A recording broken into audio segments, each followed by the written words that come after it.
Tu es toujours si occupé avec ce travail qui est le tien. Une étrange clarté m'envahit. Ma voix sort plus douce que je ne l'avais prévu. Tu ne m'as jamais demandé. Tu t'es assuré que je ne puisse pas venir. Le silence qui suit ressemble à une confession. Ce n'est pas la première fois, n'est-ce pas, je continue, la prise de conscience s'épanouissant comme un bleu. Tous ces voyages en famille dont j'avais entendu parler après coup. Les réunions de fête prévues lorsque je travaillais malheureusement. Le schéma remonte plus loin que je ne peux le voir. Maman s'avance, la main tendue. Chérie, tu réagis de manière excessive. Asseyons-nous. Je pose les documents de la croisière sur la table de l'entrée. Sans élever la voix ni claquer la moindre porte, je prends mon sac de voyage et je sors dans l'air du soir. Derrière moi, j'entends ma mère crier mon nom, mais pour la première fois en 28 ans, je ne me retourne pas. 30 minutes plus tard, mon appartement me semble trop silencieux après la confrontation chez mes parents. Je jette mon sac de voyage sur le canapé et m'assieds en tailleur sur le sol, entouré d'albums photos et de boîtes à chaussures remplies de souvenirs que j'ai sortis du fond de mon placard. La moquette me gratte les jambes nues alors que j'étale tout en demi-cercle autour de moi. Le premier album photo s'ouvre sur Noël 2018. Chloé déballant un MacBook. Lucas recevant sa première voiture d'occasion, mais valant quand même des milliers d'euros. Moi, tenant une écharpe de chez Monoprix avec l'étiquette de prix de 18 € encore attachée. Mon sourire a l'air sincère sur la photo. Je me souviens avoir cru que c'était tout ce qu'il pouvait se permettre. Je feuillette de vieilles photos de vacances, remarquant un schéma qui m'avait échappé pendant 28 ans. Voyage en famille dans les calanques de Cassis. Désolé, Léa. Quelqu'un doit arroser les plantes. Disneyland Paris. Ton stage a lieu cette semaine-là, tu te souviens? Week-end sur la route des vins d'Alsace. Tu n'apprécierais pas de toute façon, ma chérie. Mon téléphone vibre. Un texto de maman. Nous devons parler de ce malentendu. Malentendu. Comme si trouver la preuve d'une exclusion délibérée pouvait être mal interprété. Je mets mon téléphone en silencieux et rapproche mon ordinateur portable, ouvrant une feuille de calcul intitulée « Budget mensuel ». En parcourant les entrées, je surligne chaque virement vers le compte de mes parents. 320 €. Avril. Les coûts de l'insuline de papa ont augmenté. 1300 €. Juin. Ticket modérateur de l'hôpital pour le diabète de papa. 740 €. Août. La voiture de maman a besoin d'une réparation de la transmission. 2600 €. Le mois dernier. Fonds d'urgence familial. Le dernier me frappe le plus durement mon argent pour le lac d'Annecy. De l'argent qu'il savait que j'économisais. En suivant chaque projet de design supplémentaire. En sautant les déjeuners au restaurant. En acceptant du travail en freelance le week-end. De l'argent qu'ils avaient accepté alors qu'ils détenaient déjà des billets de croisière avec le nom de tout le monde sauf le mien. Mon estomac se noue alors qu'un autre souvenir refait surface. 7 ans. Regardant Chloé répéter ses gammes avec son professeur de chant pendant que j'étais assise à la table de la cuisine. Est-ce que je peux prendre des leçons de piano aussi, avais-je demandé à maman. Nous ne pouvons pas nous permettre des leçons de musique pour 2 enfants, Léa. Peut-être l'année prochaine. L'année prochaine n'est jamais arrivée. Mais Lucas a eu des leçons de guitare 6 mois plus tard. Les souvenirs affluent plus vite maintenant. 13 ans. Sanglotant à la table de la cuisine après avoir appris que je ne pouvais pas participer au voyage scientifique de la classe de 4e sur la côte d'Opale. 370 €, c'est trop en ce moment, avait dit papa en me tapotant l'épaule. 3 semaines plus tard, il surprenait Lucas avec un voyage de camping père-fils qui coûtait 2 fois plus cher. Les années universitaires. Travaillant à 3 emplois pendant que mes frères et sœurs voyaient leur loyer et leur assurance auto-payée. Tu es tellement indépendante, ma chérie, disait maman. Nous savons que tu peux te débrouiller. Mon téléphone sonne à nouveau. Chloé cette fois. Je réponds contre mon gré. Léa, c'est ridicule. Tu fais pleurer maman. J'ai trouvé les documents de la croisière, Chloé. Ce n'est pas ce que tu crois, sa voix semble répéter, comme si elle lisait un script. Nous voulions t'inviter, mais maman a dit que tu comprendrais. Tu comprends toujours. Les 3 derniers mots restent en suspens entre nous. Tu comprends toujours. Plus maintenant, je murmure en mettant fin à l'appel. Je vais jusqu'au placard de ma chambre et sors une petite boîte de l'étagère du haut. À l'intérieur se trouve un kit de fabrication de bijoux sous film plastique, exactement comme celui que j'avais supplié d'avoir pour mon 9e anniversaire. Le même kit que maman avait jugé, tout simplement trop cher, avant d'acheter à Chloé sa 3e poupée Corolle la semaine suivante. J'ai acheté ce kit pour moi-même l'année dernière sur Etsy. 32 €. Je l'ai gardé scellé comme un rappel, bien que je n'ai jamais vraiment articulé de quoi, jusqu'à maintenant. Mon téléphone sonne avec un texto de Lucas. C'est n'importe quoi, Léa. Nous t'avons toujours incluse. Puis un autre. Tu es dramatique. Puis, bon, combien veux-tu pour laisser tomber? Je pose le téléphone face contre table alors que la sonnette retentit.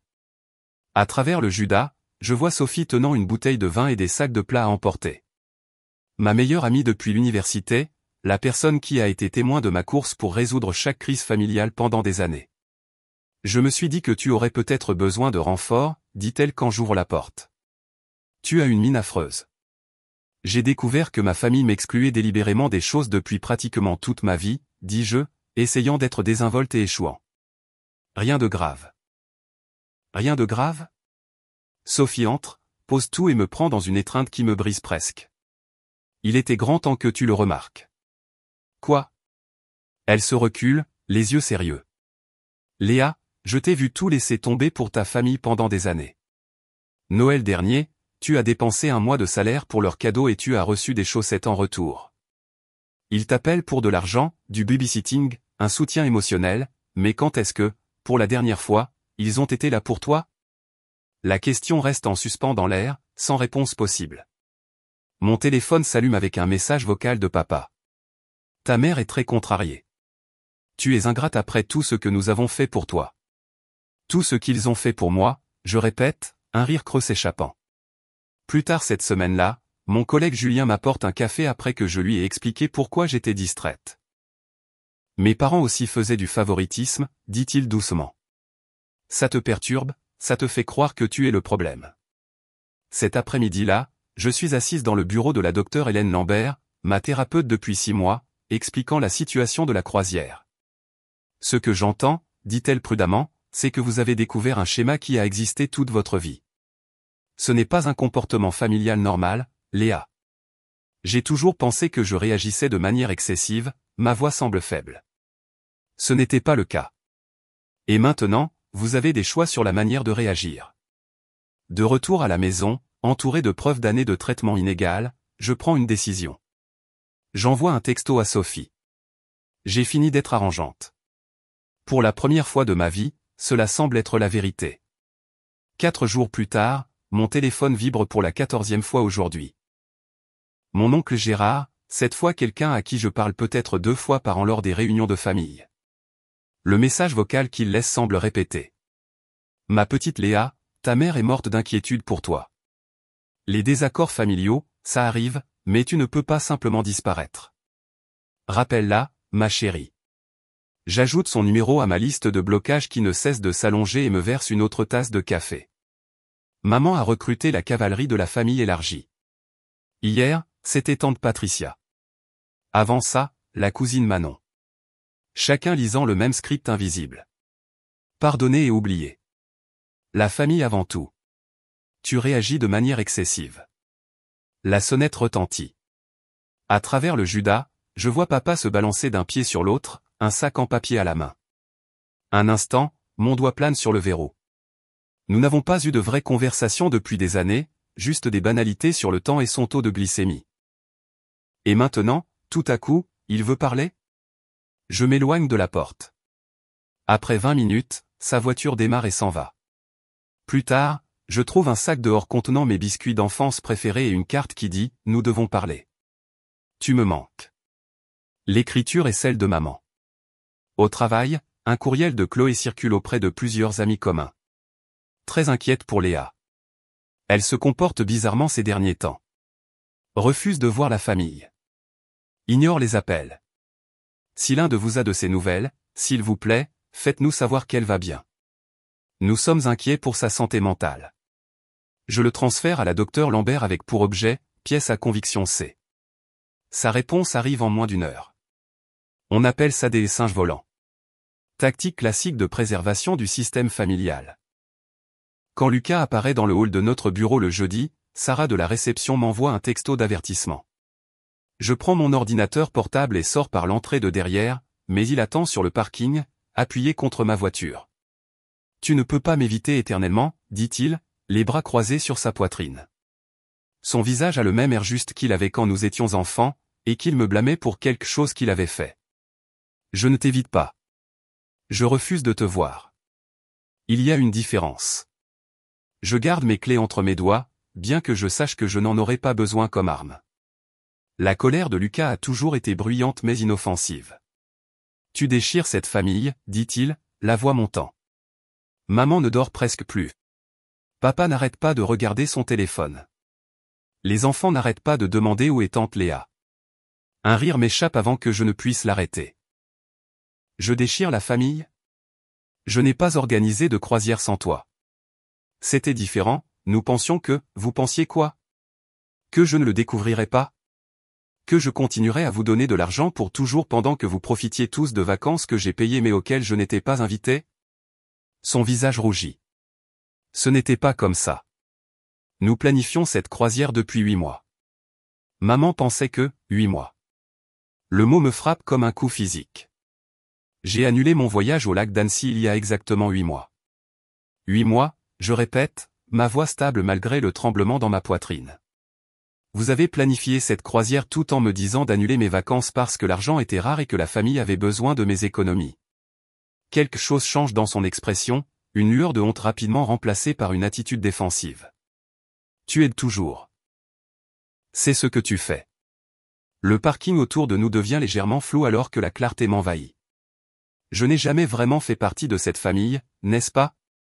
J'étais le plan de secours, le filet de sécurité, le distributeur automatique de billets. Ce n'est pas juste. Non, j'acquiesce en le contournant pour déverrouiller ma voiture. Ça ne l'était pas, ce soir-là, j'appelle mon opérateur de téléphonie mobile et demande un changement de numéro, avec effet immédiat. L'opératrice me demande si je subis du harcèlement. La famille, je dis simplement. N'en dites pas plus, répond-elle. Le nouveau numéro sera actif dans l'heure. À la banque le lendemain matin, je ferme le compte joint auquel mes parents avaient accès depuis l'université. Le solde indique 17 retraits au cours de la dernière année, aucun effectué par mois. Je transfère le solde restant sur mon compte personnel et demande une nouvelle carte. Quand l'invitation à la fête d'anniversaire de Chloé arrive, j'écris « Je ne suis pas disponible » sur le carton réponse et le renvoie le jour même. L'invitation au pique-nique familial du 14 juillet reçoit la même réponse. Je mets en place un filtre de messagerie qui répond automatiquement aux messages de la famille par « Merci pour votre courriel. Je ne suis actuellement pas disponible ». Avec chaque limite posée, ma respiration devient plus facile. Le soir même, le site internet de l'agence de voyage brille sur l'écran de mon ordinateur portable alors que je saisis les informations de ma carte de crédit. Un billet aller-retour pour Lisbonne, départ dans 1 mois. J'ai toujours voulu voir l'architecture manueline.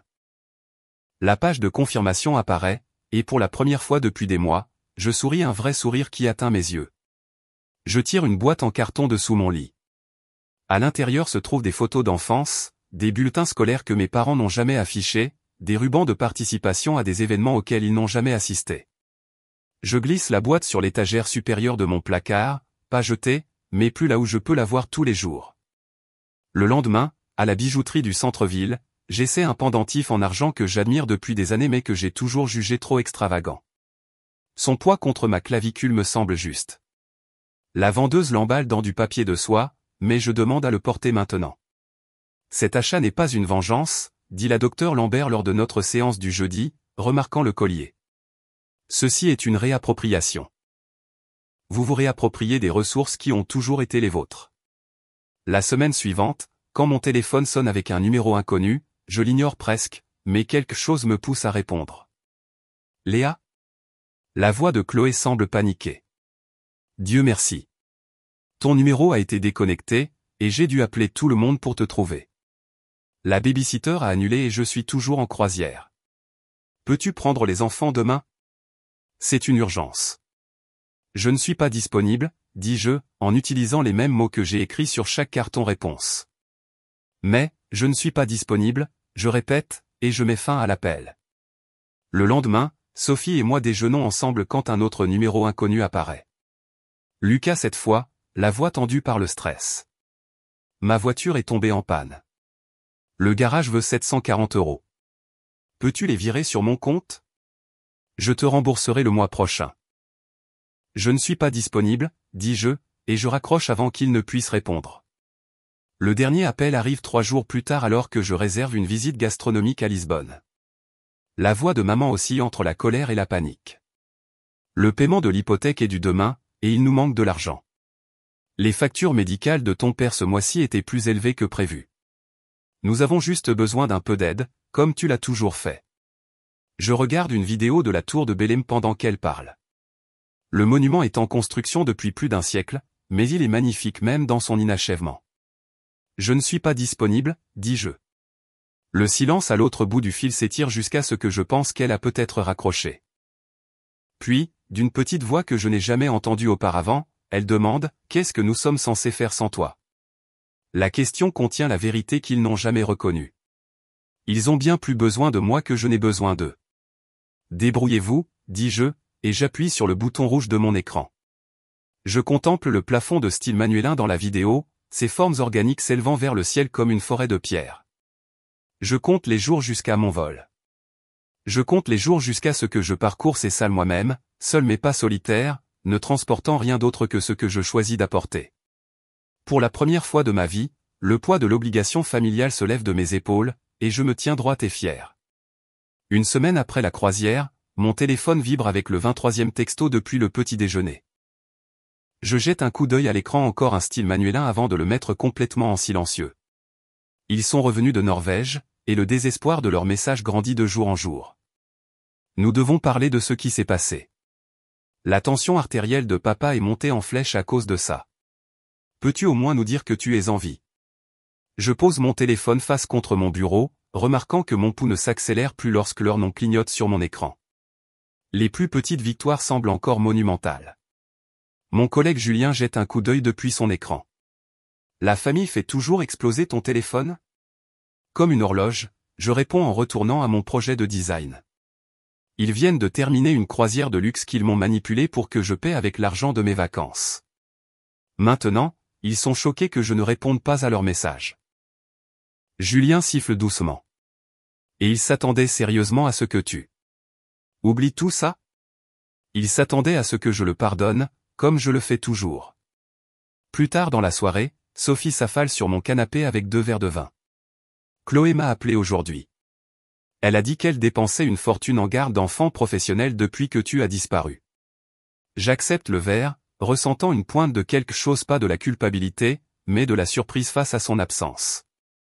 Comme c'est terrible pour elle de devoir payer pour un service que le reste d'entre nous doit payer. Elle a aussi mentionné que ta mère prévoyait une sorte d'urgence familiale pour t'attirer de nouveau.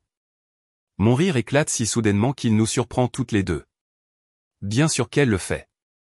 L'urgence est son langage de l'amour. Le lendemain matin, un numéro inconnu s'allume sur mon écran. Contre mon gré, je réponds. Léa? La voix de ma tante Déborah tremble. Dieu merci. Ta mère a dit que tu faisais peut-être une dépression nerveuse. Elle m'a demandé de vérifier si tu allais bien. La manipulation est si transparente qu'elle en devient presque comique. Je vais bien, tante Déborah.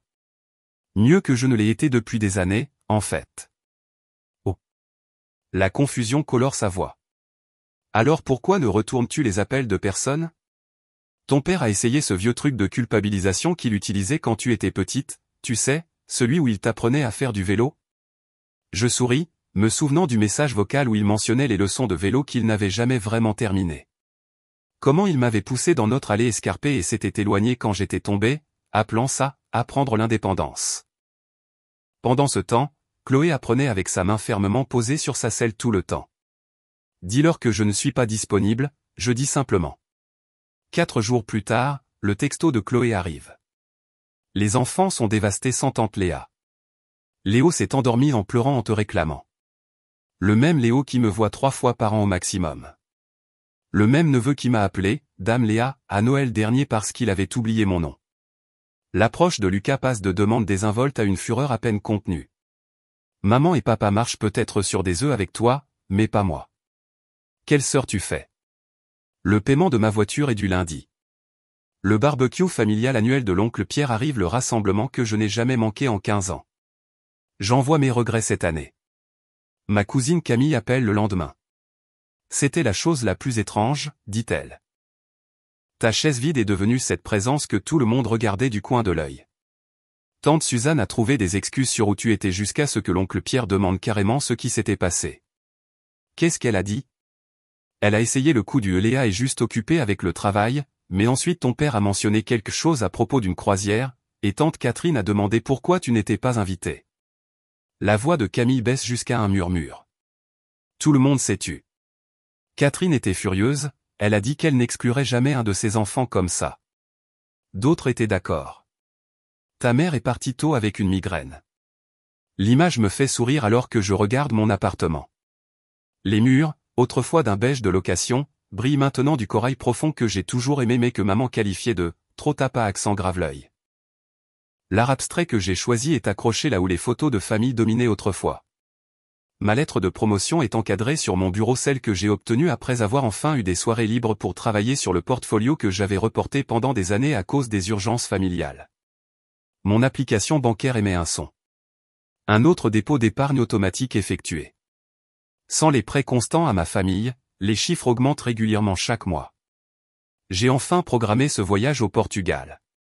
La confirmation est dans ma boîte de réception comme une promesse tenue à moi-même. La sonnette retentit un mardi soir. À travers le Judas, je vois maman debout là, son parapluie dégoulinant, les yeux rougis. Un instant, mon doigt plane sur le verrou, les vieilles habitudes remontant comme une crue. J'ouvre la porte mais je bloque l'entrée. Léa. Sa voix se brise. Dieu merci. Nous avons été si inquiets. J'attends, ne disant rien. Nous allons perdre la maison, les mots sortent entre les sanglots. La deuxième hypothèque. Les factures médicales de ton père. S'il te plaît, aide-nous une dernière fois. Sa main se tend vers la mienne, familière dans son attente de conformité. Mais quelque chose a changé en moi, des plaques tectoniques réarrangeant mon paysage intérieur.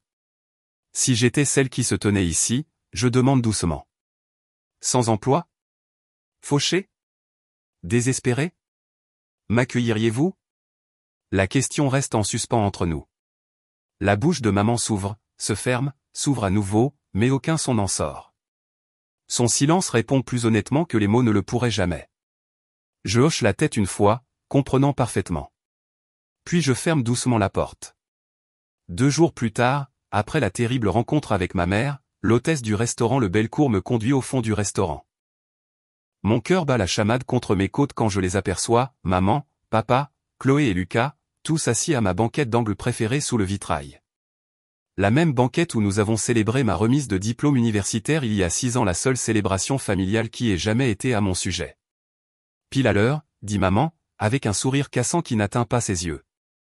Sophie me serre le coude avant de se glisser dans la banquette à côté de moi, sa présence une déclaration silencieuse que je n'affronterai pas cela seul. Le dossier en manie dans mes mains semble plus lourd qu'il ne le devrait. Papa se racle la gorge. Nous apprécions que tu aies accepté de nous rencontrer, Léa.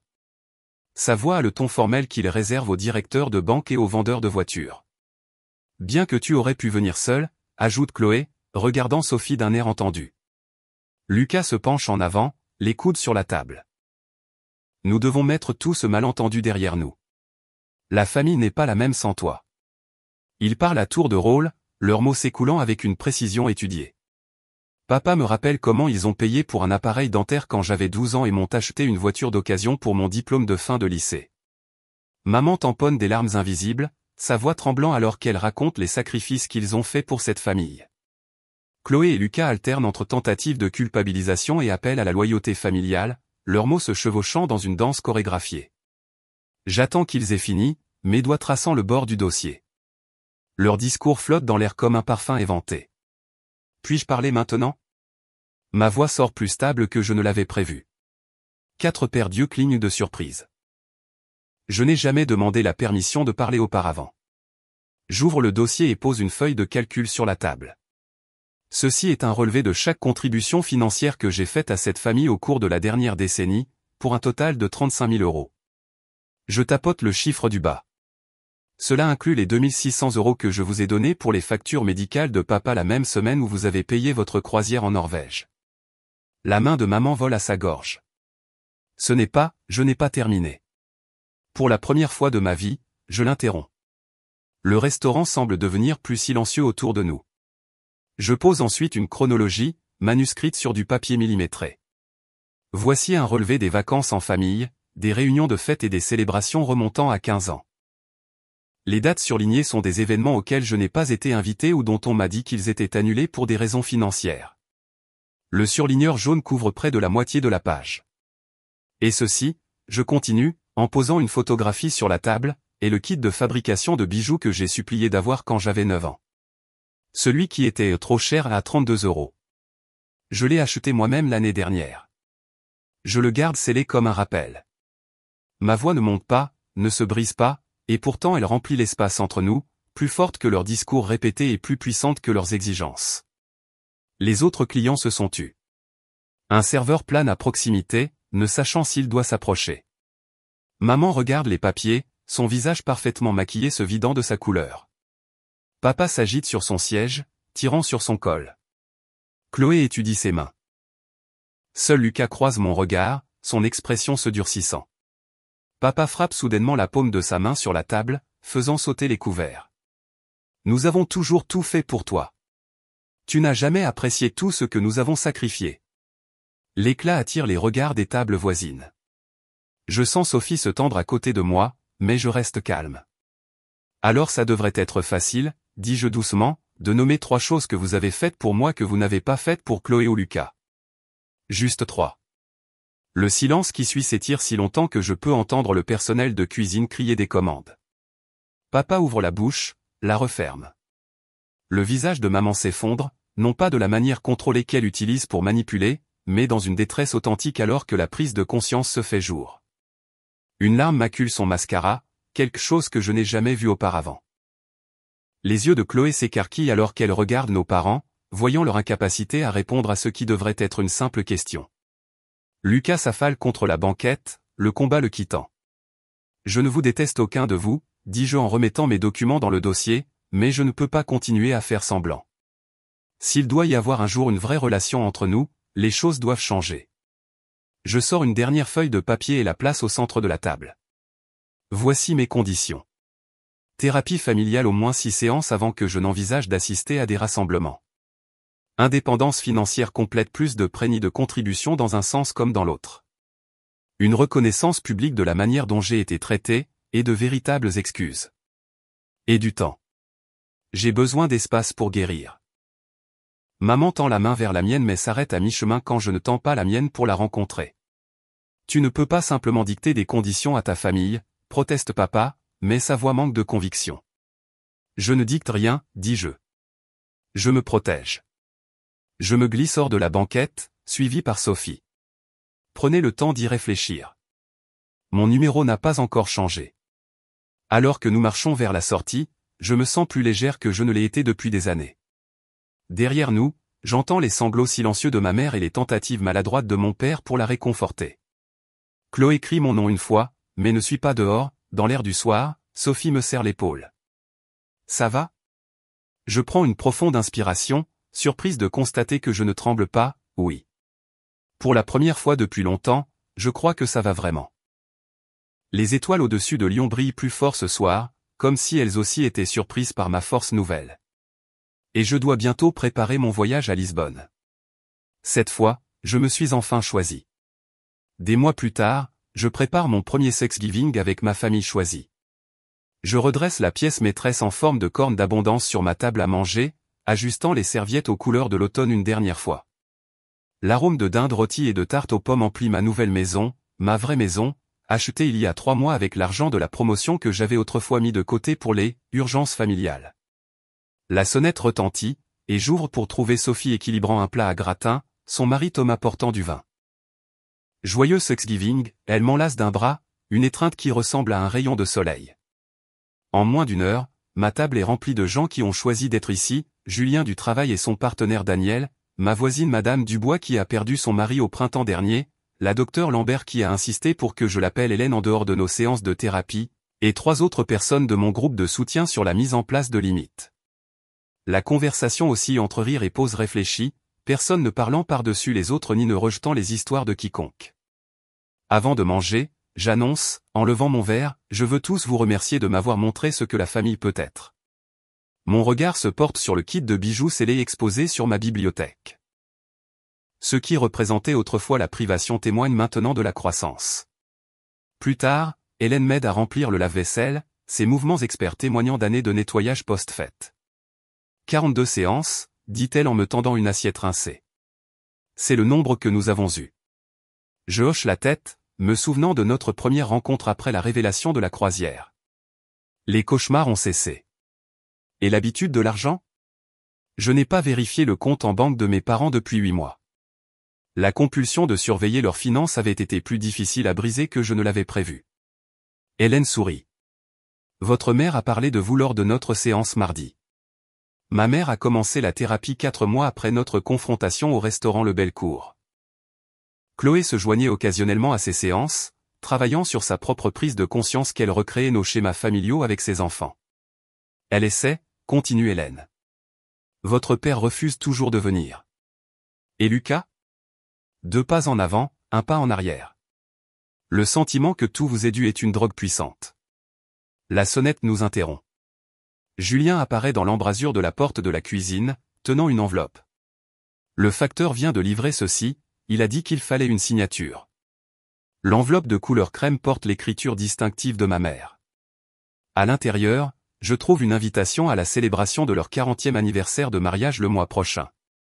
Contrairement aux événements familiaux précédents, celle-ci comprend une note manuscrite. Nous serions ravis que tu te joignes à nous, mais nous comprenons si tu préfères ne pas le faire. S'il te plaît, fais-nous savoir ce qui t'arrange. Tu nous manques. Maman. Pas de culpabilité. Pas de supposition. Pas d'exigence. Progrès, murmure Hélène à côté de moi. Il y a 3 ans, j'aurais immédiatement réorganisé mon emploi du temps. L'année dernière, j'aurais refusé catégoriquement. Aujourd'hui, je pose l'invitation sur mon comptoir, décidant de l'examiner avec attention quand je serai seul. Les mardis soirs appartiennent désormais au centre de jeunesse où je fais du bénévolat, aidant de jeunes adultes à naviguer dans des dynamiques familiales similaires aux miennes. La semaine dernière, une jeune femme tranquille de 19 ans nommée Amélie a apporté un jouet d'enfance que ses parents lui avaient promis à plusieurs reprises mais jamais livré. Achète-le pour toi-même, lui avais-je dit, puis décide si tu veux le garder scellé comme un rappel ou l'ouvrir comme une réappropriation. Ce matin, j'ai enfin ouvert mon kit de bijoux. Les perles turquoises ont capté la lumière alors que je les enfilais pour en faire un collier pas parfait, mais entièrement mien. Mes invités partent avec des étreintes chaleureuses et des restes dans des contenants qui le rendront vraiment. La maison se calme. Je me tiens près de la fenêtre de mon salon, touchant mon collier fait main, tout en regardant le coucher de soleil peindre le ciel de couleurs qui promettent le lendemain. Pour la première fois en 29 ans, je regarde vers l'avant plutôt que vers l'arrière.